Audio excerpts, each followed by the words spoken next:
எரிச்சிருவ போல இருக்கே. பவானி, பாரதி எதுவும் பண்றத விட்டு.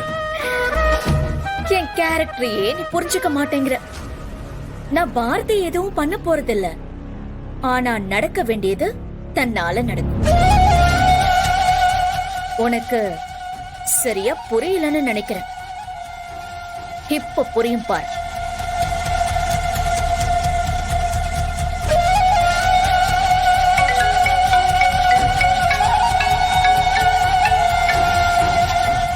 சொல்லுங்க மேடம். நானே உங்களுக்கு கால் பண்றதா இருந்தேன். அத தூர சிக்கிட்டானா மேடம்? என் முன்னாடிதான் இருக்கான்.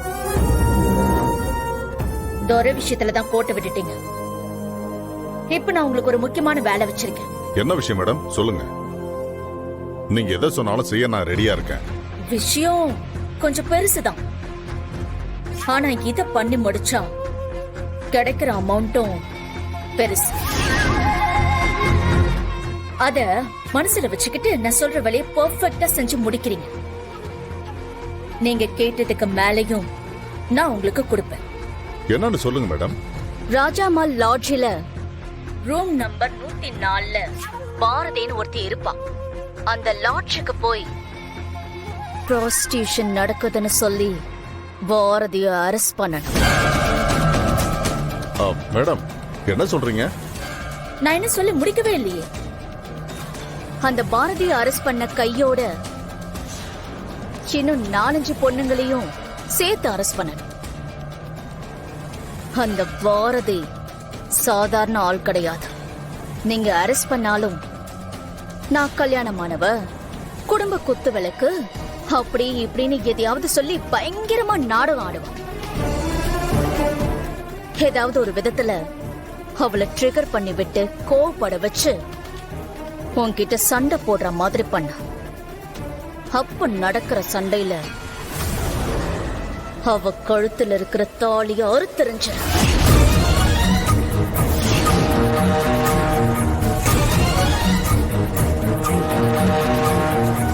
என்ன இன்ஸ்பெக்டர், லைன்ல இருக்கீங்களா? இருக்க மேடம். என்ன எந்த பதிலும் சொல்லல? அதான் யோசிச்சேன். மேடம், இல்ல நீங்க சொல்ற விஷயம் ரொம்ப பெரிய மேட்டரா இருக்கு. அதான் கொஞ்சம் யோசிக்கிறேன். மேட்டருக்கு தகுந்த மாதிரி உங்களுக்கு மீட்டரும் கிடைக்கும். சொன்ன வேலையை கச்சிதமா பண்ணுங்க, சரியா? ஓகே மேடம், நான் பாத்துக்கிறேன். பவானி சொன்ன விஷயம் ரொம்ப ரிஸ்க் தான். ஆனா ஒன் டைம் செட்டில்மெண்ட். யோ, உன் பேர் என்னையா? சண்முகம் சார். எத்தனை ரூம்ல ஆள் இருக்காங்க சார்? ஆல்மோஸ்ட் எல்லாமே ஃபுல்லா தான் சார் இருக்கு. அது எப்படியா? ஊர்ல இருக்கிற எல்லா லாட்ஜும் காத்து வாங்குது, உங்க லாட்ஜ் மட்டும் எப்பவுமே ஃபுல்லா இருக்கு. நடக்கிற வேலை அப்படியே. சார் இது ரொம்ப கௌரவமான லாட்ஜ் சார். அப்படியா? அந்த லட்சணத்தை நானும் பாக்குறேன். ரூம்ல யார் யார் தங்கியிருக்காங்கிற லிஸ்ட் எடு. சார் நீங்க எதை நினைச்சு கேக்குறீங்கன்னு எனக்கு தெரியும். நீங்க நினைக்கிற மாதிரி லாட்ஜ் இது இல்ல சார். நான் என்ன நினைக்கிறேன்னு உனக்கு எப்படி தெரியும்? இந்த ஹோட்டல்ல ப்ராஸ்டியூஷன் நடக்கிறதா எங்களுக்கு கம்ப்ளைண்ட் வந்திருக்கு. அத விசாரணை நடத்தி ரைடு பண்றதுக்காக தான் வந்திருக்கோம். சார் என்ன சார் சொல்றீங்க? ரைடு பண்ண போறீங்களா? ஆமையா, உங்க ஹோட்டல்ல தப்பான தொழில் நடக்குதுன்னு எங்களுக்கு கம்ப்ளைண்ட் வந்திருக்கு. சார் இங்க அப்படிலாம் எதுவுமே நடக்கல சார். இதுதான் துரை சொன்ன ரூம் நம்பர் 104.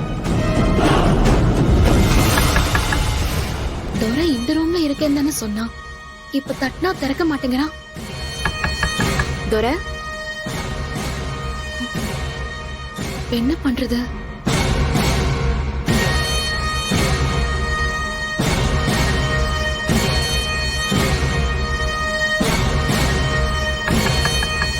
துரை,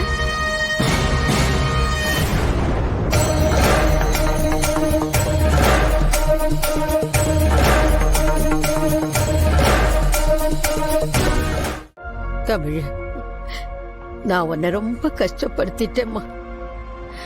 கெட்டவங்க கூடாரத்துல உங்க அம்மா மாதிரி நல்லவங்க எனக்கு தெரியாம போயிட்டாங்க. இன்னைக்கு இப்படி நீ வாய் பேச முடியாம இருக்கிறதுக்கு நானும் ஒரு காரணம்.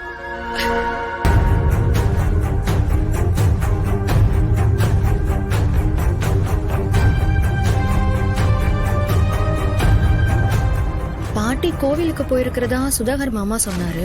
இங்க முகூர்த்தத்துக்கு நேரமாயிடுச்சு. ஆனா பாட்டி இன்னும் வரல. இங்க சுதாகர் மாமாவும் மித்ராவும் இத கண்டுக்கிற மாதிரியே இல்லையே. இப்ப என்ன பண்றது? பொண்ணு மாப்பிளைய மாலையை மாத்திக்கணும். மாலையை எடுத்துட்டு வாங்க. நந்தினி போய் எடுத்துட்டு வந்து. சரிங்க மாமா.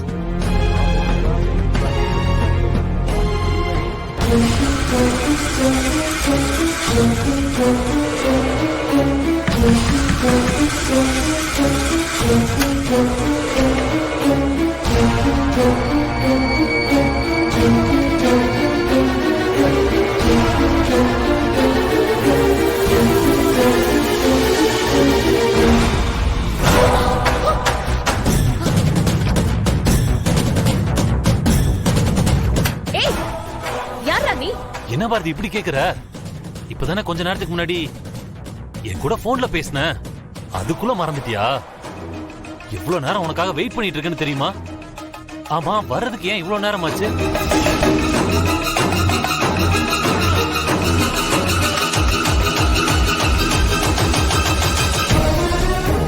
என்னடா உளர்ற?